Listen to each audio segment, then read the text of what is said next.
Desde el Festival Calle, Creatividad, Arte y Entretenimiento en su segunda edición, esta entrega especial del podcast de Arquitecto se realiza directamente desde las calles de Ciudad Nueva, un barrio lleno de historia, creatividad y patrimonio. Agradecemos el apoyo de Pinturas Montó, Tonos y Colores, los expertos en pintura, Fundación Fachadas y Ergotec.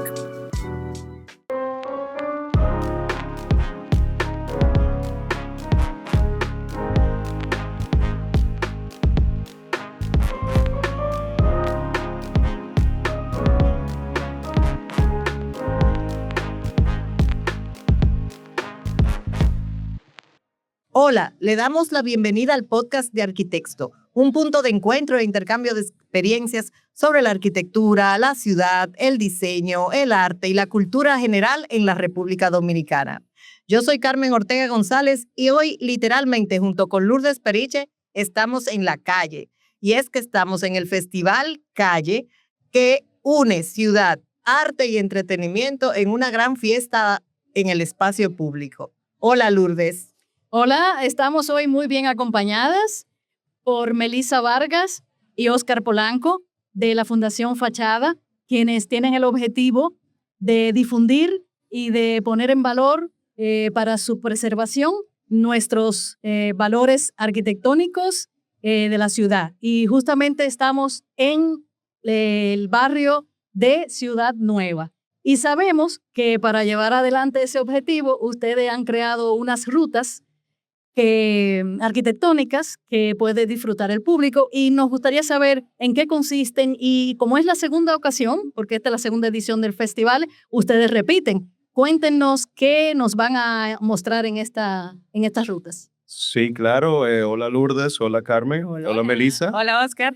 Y gracias por invitarnos y por compartir a este espacio. Estamos muy emocionados. Efectivamente, como tú mencionas, Lourdes, es una ruta dividida en dos para contar un poquito de la evolución histórica de Ciudad Nueva durante el transcurso del siglo XX a través de su arquitectura. Sí, Ciudad Nueva es un sector súper interesante de Santo Domingo. De hecho, el hecho de que esta actividad suceda aquí no lo veo como una casualidad, sino parte como de ese continuo histórico que tiene el sector, siempre siendo un lugar de crecimiento, innovación. Ese momento en el que la ciudad sale de las murallas de la ciudad colonial y empieza a formarse vamos a decir, esa nueva ciudad, como su nombre lo dice, y creo que su historia está muy vinculada como con esa visión de productividad, creatividad, un barrio que siempre se caracterizó por tener un uso mixto relativamente, porque siempre ha tenido muchos habitantes, como todavía lo tiene, que residen en él, pero también mucha producción artesanal, también servicios, negocios. Y es Entonces, que ha sido la residencia de varios artistas, porque podemos mencionar a Pedro Mil, podemos mencionar a Luis El Terror Díaz, quienes vivieron acá, o sea que no es una coincidencia que se dé este festival en este espacio. Claro. Sí, y asimismo, no solamente en el área, vamos a decir, en el sector artístico, sino que también vamos a decir, en toda la intelectualidad dominicana. En Ciudad Nueva, pues, nacieron y se criaron importantes escritores, médicos, personas que después harían su contribución a la sociedad. Y que también fue un barrio de muchas pensiones universitarias, de estudiantes de la Universidad Autónoma de Santo Domingo. Exactamente. Entonces, para que el que no está viendo y que no conoce mucho en Ciudad Nueva, es esa parte de la ciudad, el primer barrio formal que se desarrolla, ¿no? Mediante una urbanización, cuando en 1884 durante el gobierno de Lilis, ¿verdad? Él da el decreto de que se pueden derribar algunas partes de la muralla para darle la continuidad, porque ya en la ciudad colonial, que tantos años, siglos, le costó 3 o 4 siglos a la ciudad pues salir de la muralla, entonces pueda seguir expandiéndose, independientemente de, como vimos en la ruta que Oscar ayer nos guió, ya hoy es el segundo día de calle. Habían otros barrios informales como Pajarito, estaba San Lorenzo de los Minas, San Carlos. Y San Carlos. Bueno, entonces es muy importante el rescate de este barrio en su conjunto. Eso es lo que me gusta, porque ya no estamos hablando de un edificio monumental o un edificio patrimonial, No, sino es un barrio patrimonial. inclusive el arquitecto José Enrique del Monte menciona, él hizo el levantamiento del inventario arquitectónico de Ciudad Nueva en el 2019, si no me falla la memoria, y también él escribió unos artículos en el periódico El Nuevo Diario, si no me equivoco, a raíz de ese levantamiento que él hizo en ese momento. Y él menciona en uno de sus artículos de que nosotros no vamos a encontrar en Ciudad Nueva esos lujos arquitectónicos que vemos en Gascue, que vemos en Ciudad Colonial, pero eso es justamente la razón por la cual Ciudad Nueva como conjunto debe de preservarse, porque habla quizá de una historia un poquito más cercana a la identidad de la clase media, a la identidad de la ciudadanía. O sea, como que es más fácil conectar con una gente que vive en un apartamento en Ciudad Nueva, que vive en un apartamento en Ciudad Nueva, que con una persona que vive en una mansión en Gascue. Y yo creo que eso es uno de los factores más importantes de la Ciudad Nueva. Sí.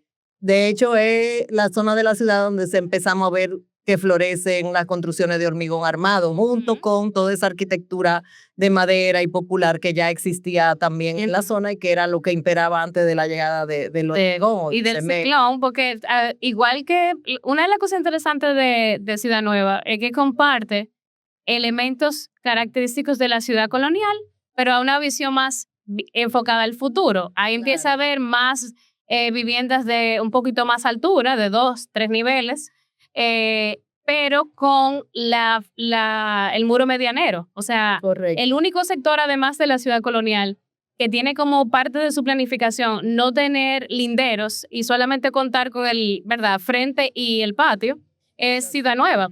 O sea, que hace como una mezcla interesante entre el pasado y el futuro de la ciudad y crea como esa transición.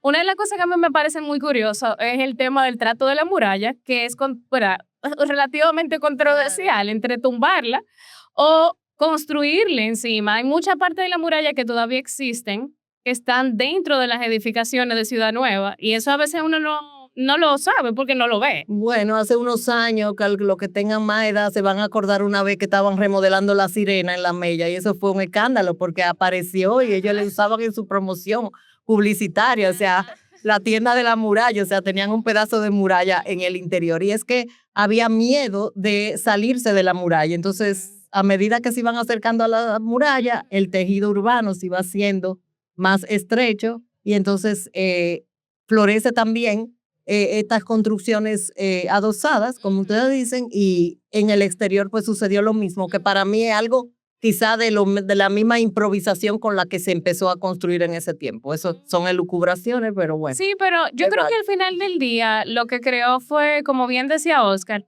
ese espacio para el crecimiento que estaba teniendo económico el país en esa finales del siglo XIX. República Dominicana fue parte como de ese boom comercial y un crecimiento. Con el azúcar. Exacto, y muchas personas que eran asalariados o profesionales que daban servicio aquí y allá. Por eso esa relación con la clase media es muy real y su forma responde a eso, porque esto no fue una zona que se creó quizá con miras hasta de desarrollo inmobiliario, sino como miras de proveer a una población creciente con espacios para vivir y trabajar. Y tampoco era un barrio de propietarios. O sea, sí habían propietarios, pero los propietarios, la mayoría de ellos vivían en Gascue, vivían en Ciudad Colonial. Cuando nosotros estuvimos investigando la historia de muchos de los edificios, nos dimos cuenta que, por ejemplo, uno que tenemos justamente acá atrás perteneció a Pancho Peinado, a la familia Peinado, pero como usted me mencionaba ayer, los Peinados no vivían acá, vivían ahí en la calle 19 de marzo, esquina Mercedes. Sí, sí. Pero ellos sí tenían este edificio que ellos alquilaban.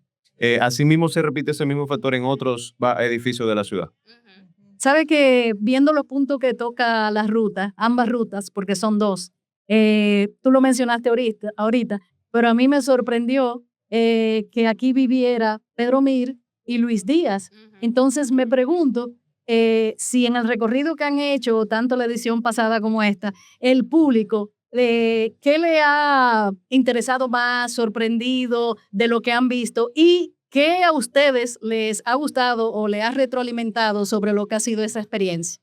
Bueno, la realidad es que cada recorrido, si bien la ruta es la misma, las paradas son las mismas del año pasado, cada recorrido en sí es diferente. Inclusive el recorrido que tuvimos el día de ayer no va a ser igual que el recorrido del día de hoy, porque la dinámica que nosotros tenemos en los recorridos arquitectónicos es justamente tener una conversación. Entonces siempre se da la dinámica donde hay una persona que dice, mira, pues yo vivía aquí en este edificio, yo vivía aquí en este apartamento y ahí vivía fulano de tal. Por ejemplo, ayer se dio una dinámica donde nos explicaron, no, que en el edificio que estaba acá atrás vivía la familia Camaño, yo vivía aquí junto a mi madre en este primer nivel y me crié acá. Entonces, con los aportes de cada quien se va fortaleciendo y robusteciendo esa memoria histórica, porque al final, como hablábamos antes de comenzar a grabar, hay muy poco registro histórico que cuenten la historia, sobre todo de Ciudad Nueva, porque la historia de la clase media generalmente no se registra. Generalmente sabemos lo que pasó en Gascue, de quién perteneció a cada casa en Gascue, o a quién perteneció cada casa en la calle Las Damas, donde vivían la gente de dinero en Ciudad Colonial, pero generalmente la historia de la clase media pasa desapercibida en la mayoría de los casos, y como en la cultura de nosotros es la memoria histórica generalmente va de boca en boca, y es muy oral, pues esa conversación y esas conversaciones que se dan en los recorridos históricos son de mucho valor, porque al final del día registramos documentos que quizá un historiador o un arquitecto, por la naturaleza de sus profesiones, pues pasaría de alto. Y así con cada recorrido se va engrosando y fortaleciendo esa narrativa y esa construcción de la memoria histórica. Un poco ahora para conocer del trabajo de fachadas, que creo que es súper importante visibilizarlo, ¿no? Porque lo que ustedes están haciendo es llevando esa conciencia de la memoria histórica, el valor de su preservación, de su conservación, a un público muchísimo más amplio. Cuando tú empiezas los recorridos, me da mucha risa porque tú siempre dices, bueno, yo lo que soy economista y me van ahí y me van a apoyar en el lenguaje técnico o vamos a decir propio, formal, ¿no? De la profesión en cuanto a elementos arquitectónicos. Pero yo creo que ahí es que justamente está la riqueza, claro. Tiene compañera como Melissa, que sí es una arquitecta y también muy enfocada en toda su trayectoria hacia la investigación y la documentación de nuestra historia arquitectónica y urbana. Pero en ese sentido, cuéntanos un poquito de fachadas, cómo surge esa iniciativa y cuál es el fin, ¿no? Que sean ustedes mismos que nos lo cuenten. Bueno, Bueno, fachadas, como tú bien dices, o sea, Oscar obviamente es, digamos, la persona que impulsa originalmente el proyecto. De entrada, a mí, parte de lo que me atrajo a ser colaboradora de la entidad es precisamente que me atrae la idea de que podamos llevar esto más allá del público arquitectónico y urbano, que sabemos que sí, que hay un interés de parte de los arquitectos, pero a veces se le resulta difícil al arquitecto, como tú dices, comunicar al público general, porque nos quedamos emborollados mucho en los detalles y en lo técnico. Entonces yo creo que eso es una buena señal como cultura, que haya un interés, y hay mucho interés. O sea, la gente le gusta este tema, se siente motivada, le gusta salir a conocer su ciudad de una manera dinámica, participar, y la verdad es que siento que es un ganar-ganar. O sea, la profesión también se favorece de abrirse más hacia afuera y de participar con esa comunidad, porque a veces, como dice Oscar, uno cree que la arquitectura, su historia nada más es su forma o cómo está hecha o cómo está conservada, pero realmente también es parte de un gran sistema, ¿verdad? Social, cultural, y ahí está la memoria, ahí están las cosas que sucedieron ahí, las personas que vivieron ahí, y humaniza mucho el patrimonio. Yo creo que eso ayuda un montón para que la gente lo valore de verdad, o sea, como algo propio. bueno, a agregar solamente a lo que dijo Melissa de que la junta directiva de fachadas está compuesta por 5 integrantes que tienen los 5 diferentes profesiones. Hay administrador hotelero, Melissa que es arquitecta, hay una persona que es mercadólogo. ¿Puedes mencionar los nombres? Bueno, Francis Fernández, quien es ingeniero, Licaori Santos, quien es mercadóloga, Paola Polanco, que es administradora hotelera, y yo que soy economista, y Melissa, que es arquitecta. Entonces, nosotros creemos que al final esa visión holística y universal del patrimonio, no solamente desde el punto de vista arquitectónico, le da valor. El problema de nuestro patrimonio no es un problema de arquitectónico, o sea, la conservación no es un problema arquitectónico, es un problema netamente económico. ¿Por qué? Porque no hemos logrado integrar y articular la integración económica de estos inmuebles con valor histórico dentro de las dinámicas económicas de la ciudad. Entonces, muchas veces lo que vemos es que los propietarios no ven ningún tipo de beneficio. Tampoco existe un marco de incentivos fiscales que incentive a que estos propietarios pues conserven esta vivienda. Entonces lo que pasa muchas veces es que o dejan que se le caiga encima o le prenden fuego o simplemente inclusive no tenemos un abogado, pero hay muchas viviendas de patrimonio cultural que pasan por temas legales porque no tienen propietario o tienen un tema de determinación de herederos y eso es lo que conlleva a su deterioro porque no hay una ruta, una hoja de ruta clara desde el Estado de qué se hace en esos casos, por ejemplo. Claro, eso es así. Y bueno, ya en el marco de este festival, ¿verdad? Como lo dice su nombre, no es que está mal escrito, calle, cultura, arte y entretenimiento. Entonces, ¿qué papel juega la arquitectura como esa interacción y esa participación comunitaria? ¿Y qué ustedes creen que hace falta? No, vamos a terminar como con alguna cosa, señalando algunas cosas para que realmente este sector se convierta en ese distrito creativo que se está impulsando desde esta iniciativa. Bueno, actividades como estas son cruciales. Qué bueno que se ha repetido y ojalá se siga apoyando y repitiendo. Por eso la participación y la conciencia sobre participar, hasta por venir y venir a pasar un rato aquí, estamos participando y apoyando, ver eso como algo activamente positivo.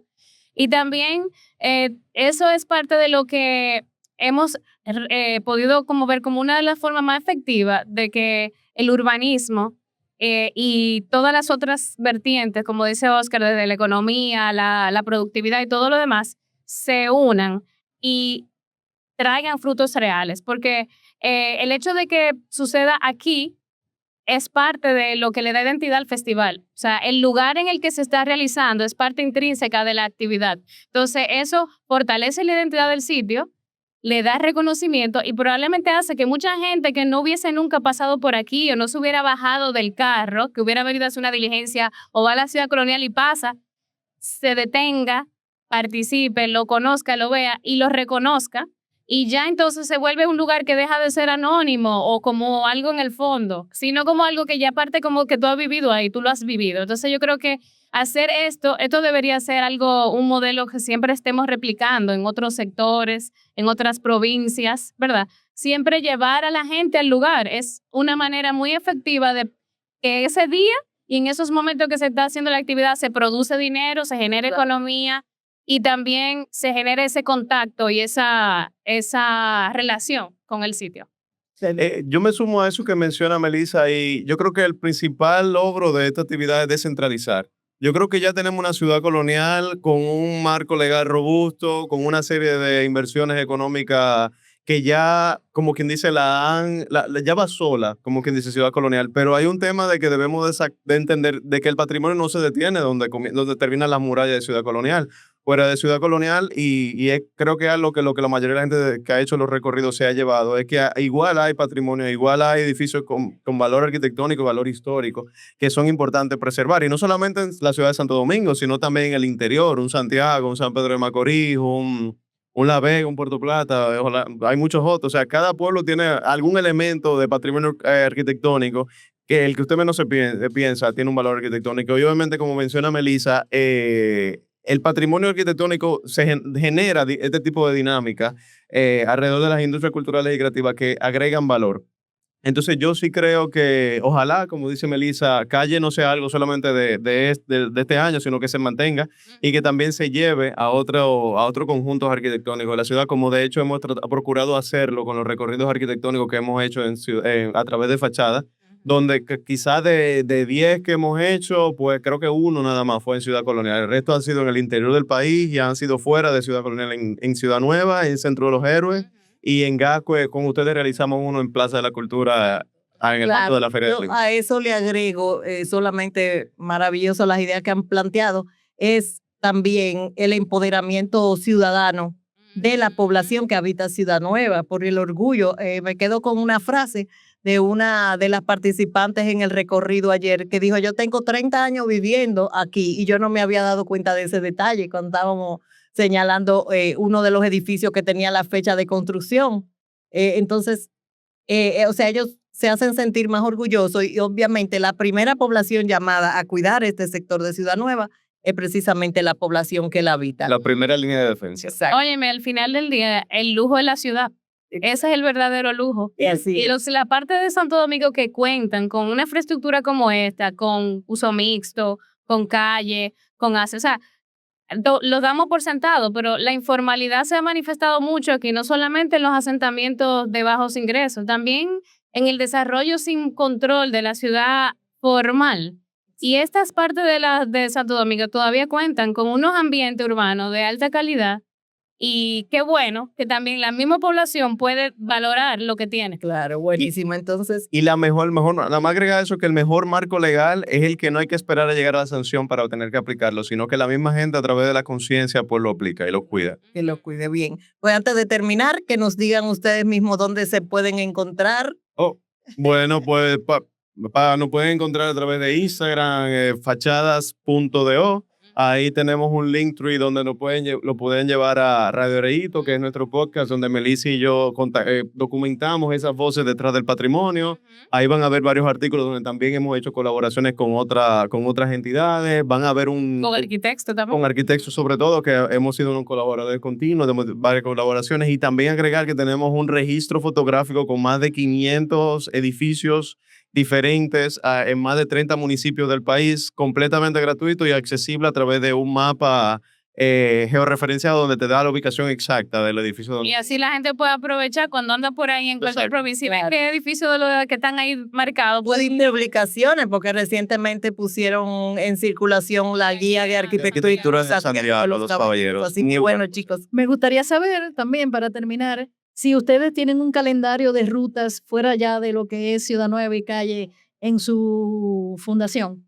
Bueno, justamente estamos planificando una que vamos a estar anunciando, pero lo que mejor le podemos recomendar es que se mantengan atentos a nuestras redes sociales, que se unan al colectivo Mamey, que es un grupo de WhatsApp donde nosotros interactuamos y directamente con la comunidad que hemos ido construyendo, y a través de ese mismo grupo pues anunciamos y decidimos cuáles son las rutas que vamos a estar haciendo. O sea y que aquí abajo vamos a poner los datos para que los sigan a ellos y por supuesto manténganse conectados con Arquitecto, con nuestros grandes aliados, que ya lo podemos llamar así, porque la verdad que han sido muy exitosas, y felicitarlos. Sigan con tan buen trabajo. muchísimas gracias, Carmen. Y a todos ustedes, muchísimas gracias por acompañarnos. Bye. Adiós. Visita nuestro sitio web arquitecto.com, únete a nuestra comunidad en las redes sociales Arquitecto RD, suscríbete al canal de YouTube, danos un me gusta o déjanos un comentario.